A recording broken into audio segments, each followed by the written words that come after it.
আসসালামু আলাইকুম। কেমন আছেন সবাই? আশা করি আল্লাহ পাকের অশেষ রহমতে ভালো আছেন। আলহামদুলিল্লাহ, আমরাও ভালো আছি। শাহিরাজ ব্লগ ইউটিউব চ্যানেল থেকে আমি শাহিরা নতুন আরেকটি ব্লগে আপনাদের সবাইকে স্বাগত জানাচ্ছি। কাছে দূরে যে যেখান থেকে আমার আজকের ভিডিওটি দেখা শুরু করেছেন, প্লিজ একটা লাইক দিয়ে কন্টিনিউ করবেন। চাইলে সাবস্ক্রাইব করে পাশে থেকে যেতে পারেন। প্রতিদিনই আমাদের সংসারে কিন্তু একই রকম কাজকর্ম। সকালে উঠে নাস্তা বানানো সকালের জন্য, তো গত রাতের ভাত ছিল, ভাবলাম ভাতটা ডিম দিয়ে ভেজে নিই, সকালের নাস্তা এটাই হয়ে যাবে আপাতত। তো প্রথমে কিন্তু আমি কড়াইতে তেল দিয়ে তেলে কিছু পেঁয়াজ আর কাঁচামরিচ দিয়ে ভেজে নরম করে নিয়ে ওর ভিতরে একটা ডিম দিয়েছি। ডিমটিকে একটু ঝুরঝুরা করে ভেজে নিয়ে তার ভিতরে ভাত দিয়ে ভেজে নিব। তো এইভাবে কিন্তু ভাত ভাজি খেতে ডিম দিয়ে অনেক ভালো লাগে। তো যখনই আমার এরকম বেশি ভাত থাকে, হয়তো তাড়াতাড়ি কিছু করার থাকে না, তখন কিন্তু আমি ডিম দিয়ে ভাতটাকে এভাবে ফ্রাইড রাইসের মতো ভেজে নিই। এটা খেতে অনেক ভালো লাগে। আমার হাজব্যান্ড বাইরে যাবে, তো তাড়াহুড়া করে এখন কোনো সবজি ভাজি করতে গেলেও সময় লেগে যাবে। তো তখন আমি দ্রুত ডিম দিয়ে এভাবেই কিন্তু ভাতটা ভেজে নাস্তা রেডি করে ফেলি। এটা করতেও অনেকটা সময় লাগে না, কিন্তু খুব দ্রুত হয়ে যায়। আমার কিন্তু এর মধ্যেই ভাত ভাজিটা হয়ে গেছে। আর এই ভাত ভাজিটা কিন্তু আমার মেয়ে খাবে না। ভাত ভাজির ভিতরে ডিম ছাড়াও যদি আরও কিছু সবজি দিয়ে ফ্রাইড রাইসের মতো রান্না করতাম, তো তখন আবার ওটা খেত। নর্মালি শুধু ডিম ভাজি দিয়ে এইভাবে ভাত ভাজলে খেতে চায় না। তো যেহেতু একটু পরে উঠবে, ওর জন্য অন্য কোনো ভাজি, বেগুন ভাজি, সবজি ভাজি যে কোনো একটা করে নিতে পারবো। এখন যেহেতু ওর বাবা খেয়ে বাইরে যাবে, তো দ্রুত এই জন্য এটাই করে নিলাম। গতদিন ডিম নিয়ে এসছে, কিন্তু ডিমগুলো ধুয়ে পরিষ্কার করা হয়নি। এজন্য এখন ডিমগুলো ধুয়ে পরিষ্কার করে রাখবো। নর্মালি এখন ঠান্ডার সময় ফ্রিজে ডিম রাখি না, সব ডিমই পরিষ্কার করে বাইরে রেখে দিই। আর বাসাতে কিন্তু সবচেয়ে বেশি ডিমটাই লাগে। আপনার বেশিরভাগ কাজে, নাস্তা, রান্না বান্নায় সব কিছুতেই কিন্তু আপনার ডিমটাই সবচেয়ে বেশি লাগে। ডিমগুলো আমি পরিষ্কার করে ধুয়ে পানি ঝরিয়ে এখন ডিমগুলো গুছিয়ে নিচ্ছি। প্রতিদিনই কিন্তু সকালের নাস্তা শেষ করে আমাদেরকে সংসারে এসব টুকিটাকি কাজগুলো করে নিতে হয়। দুপুরে রান্নার আগে ঘর গোছানো, এরকম অনেক কিছু কাজ আছে যেগুলো কিন্তু প্রতিদিনই করতে হয় রুটিন করে।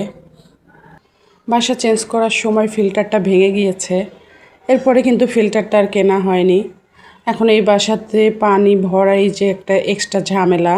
পানি ফুটিয়ে ঠান্ডা করে ওটাকে আবার ছেঁকে তারপরে খাওয়ার জন্য কিন্তু প্রতিদিনই ওয়াটার পটগুলো ভরা লাগে। দিনে প্রতিদিনই 2-3 বার করে কিন্তু এই কাজটা করা লাগে, পানি রিফিল করা লাগে। আর এদিকে আমি কাপড় ধোয়ার জন্য কাপড় বের করছি, কিছু কাপড় নোংরা হয়েছে, এগুলো পরিষ্কার করতে হবে। শীতের সময় কিন্তু কাপড় চোপড় বেশি হয়। শীত যেহেতু অনেকটা কমে গেছে, এখন শীতের পোশাকগুলোই অল্প অল্প করে ধুয়ে আবার উঠাই ফেলতে হবে। এবার প্রচণ্ড শীত পড়ার কারণে কিন্তু শীতের বেশিরভাগই পোশাকই ব্যবহার করা হয়েছে। অন্য কোনো বছর কিন্তু এইভাবে সব শীতের পোশাক ব্যবহার করা হয় না। আর এবার প্রচণ্ড ঠান্ডা পড়ার কারণে নর্মালি সব শীতের পোশাক ব্যবহার করা হয়েছে, যার কারণে কিন্তু এবার শীতের পোশাকও অনেক বেশি। এগুলো কেচে ধুয়ে আবার কিন্তু উঠায় রাখতে হবে। আর এদিক দিয়ে আমি বেসিনে থালা বাসনগুলো ধুয়ে নিয়ে রুমগুলো ঝাড়ু দিয়ে তারপরে দুপুরে রান্না বান্না করব। সব কিছু ভিডিও করতে গেলে কিন্তু অনেক সময় লেগে যায়, আর সময়ের ভিতরে সব কিছু শেষ করে আবার মেয়েকে আনতে যেতে হবে। তো সব কিছু ভিডিও করতে গেলে টাইম বেশি লাগে, তাই সব কিছু আর দেখানো হয় না। আসলে থালা বাসন ধোয়া, ঘর ঝাড়ু দেওয়া, এগুলো তো আমাদের নিত্যদিনের কাজ, প্রতিদিনই কিন্তু এগুলো আমাদের করতেই হয়। আপনি যদি সময় মেনটেন করে একটু দ্রুত আর একটু প্ল্যান করে কাজগুলো করেন, তাহলে দেখবেন যে টাইমের ভিতরেই কিন্তু আপনার কাজ শেষ হয়ে গিয়েছে। আর যেদিন একটু বেশি কাজ থাকে, হয়তো কোনো ডিপ ক্লিনিংয়ের কাজ থাকে, কোনো ঘর সাজানোর কাজ থাকে, সেদিন কিন্তু দুপুরে রান্না বান্না সবসময়ই চেষ্টা করি হালকা কিছু করতে, যাতে এই দিকের কাজগুলো করে দুপুরের রান্নাটা দ্রুত শেষ করতে পারি। তো সেটাও কিন্তু আগে থেকেই প্ল্যান করে রাখি যে আজকে যেহেতু এক্সট্রা কাজ করব, তাহলে দুপুরে হালকা কিছু রান্না বান্না করলাম যাতে দ্রুত হয়ে যায়। তো আজকে দুপুরে আমি ডাল আর মাংস ভাজি করব। তো আমার ডালটা কিন্তু এর মধ্যে রান্না শেষ হয়ে গিয়েছে, এখন ডালে একটু ফোড়ন দিতে হবে। তো এর জন্য কিন্তু পেঁয়াজটাকে আমি ভেজে ওর ভিতরে একটু জিরাও দিয়েছি, তারপরে ডালের ভিতর দিয়ে দিব। আর মাংস ভাজিটাও আমি করে নেব। পেঁয়াজটাকে ভেজে ওর ভিতরে মাংস দিয়ে, এটা কিন্তু রান্না মাংস, মাংস খাওয়ার পরে যে মাংসগুলো থাকে ওই মাংসটা পেঁয়াজ দিয়ে ভেজে খেতে আমার অনেক ভালো লাগে, সেটা গরুর মাংস হোক আর মুরগির মাংস হোক। আজকে দুপুরের জন্য কিন্তু এটাই আমার রান্না। যেহেতু আমার হাজব্যান্ড অফিসেই লাঞ্চ করে, আমার আর আমার মেয়ের দুজনেরই মাংস ভাজি অনেক পছন্দ। তো আপাতত এটা দিয়ে কিন্তু আমাদের হয়ে যাবে। আমি রাত্রে অন্য কিছু রান্না করে নেব। আমাদের কিন্তু সবসময় সময়ের সাথেই দৌড়াতে হয়।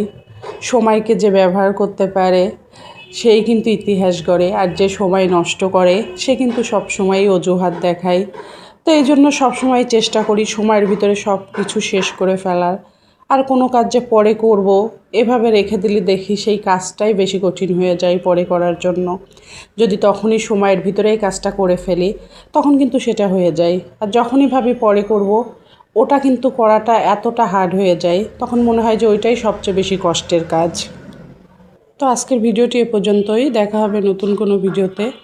আল্লাহ তাআলা সে পর্যন্ত সবাইকে ভালো রাখুক, নিরাপদে রাখুক। আল্লাহ হাফেজ।